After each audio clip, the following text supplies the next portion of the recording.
Thank you, Fritz. Good morning. Isn't it a beautiful Texas morning this morning?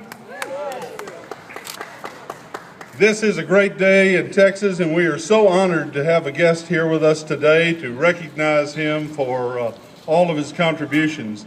My wife Ann and I had the pleasure last Friday night to go to the second oldest dance hall in Texas, Schrader Hall. Of course, the first or the oldest dance hall in Texas in my district, Green Hall. We happened to have the pleasure of listening to Merle Haggard and the Strangers, and I will tell you, he still got it. Whether you're a working man with the blues, ever flown on silver wings, you've known an Okie from Muskogee like me, have been drinking misery and gin because I'm a fool who just chased a rainbow. No matter what your lot in life, literally millions of people have their lives encrypted in one of Merle Haggard's songs. The Hag has lived the life that most men only dream of. That's one of your recent albums, isn't it? It's really good. You and George do a great job there. At Christmas in 1967, my mother and father gave me a portable record player and 2 albums. I can't remember who the other album was, but I will tell you the one that I wore out was the best of Merle Haggard. From that point until today, I've been one of Merle's most ardent fans. Merle and his Strangers have helped to create a sound that thousands of bands like mine, the Rhythm Riders, tried to emulate.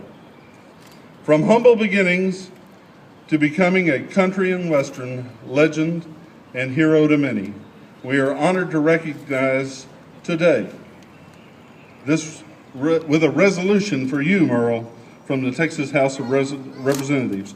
I'd like to have the reader come forward and read the resolution in full.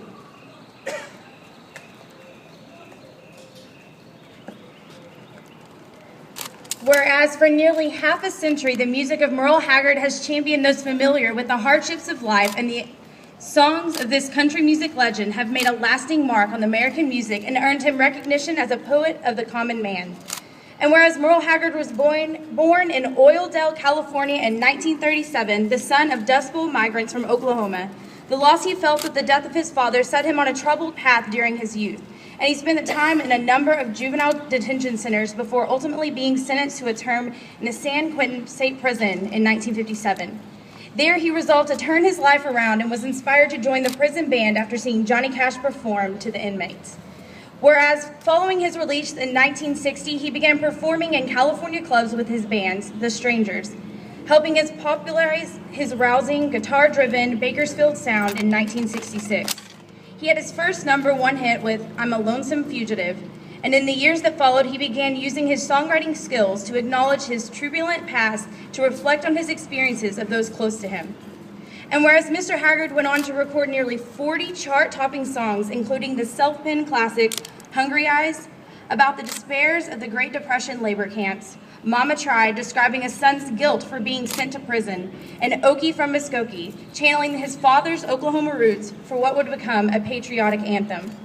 And whereas he's singing of the thrill of love, the bitterness of loss, or the day-to-day grind of the working man blues, Mr. Haggard has enjoyed critical acclaim in addition to great popular success.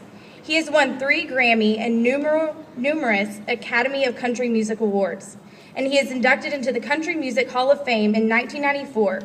Moreover, his lifetime achievement was in 2010 with his selection as a Kennedy Center honoree. And whereas Mr. Merle Haggard gives voice to the struggles, demons, and dreams of everyday people, and his extraordinary gifts as a writer and performer have earned him the respect of his peers and the admiration of countless fans across the United States and beyond. Now therefore be it resolved that the tribute paid to country music legend Mr. Merle Haggard, and that he extends sincere best wishes for good health, continued success, and happiness.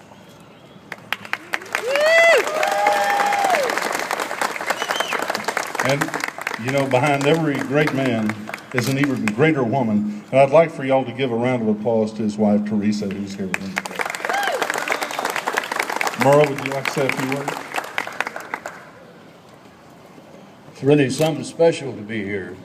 The great state of Texas have have honors for me after all the years that I've spent here. I'm really sincerely thanking from the bottom of my heart.